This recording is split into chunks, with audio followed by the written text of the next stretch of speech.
that's a really complicated subject, because most people will not have the time, the possibility, or the interest in getting deep into this discussion to really understand the different risks up against each other. And that's part of the reason we are really happy that organization, that C2G, actually is focusing on what they do and bringing a larger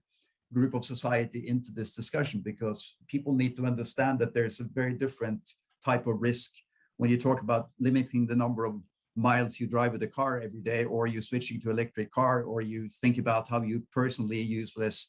hot water, to actually start to think about geoengineering in the atmosphere. So I feel that communicating about risk is something that we have to do on different levels depending on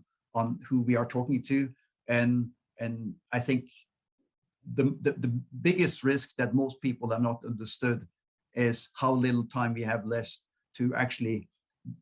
cut carbon emissions or greenhouse gas emissions by 50% in 8 years, and then get to net zero by 2050. I think very few people understand that 8 years is a very, very short time, and we have to make enormous progress in the next eight years in order for us to stay somewhere and close to the 1.5 degree target that was set by every country together in Paris in 2015.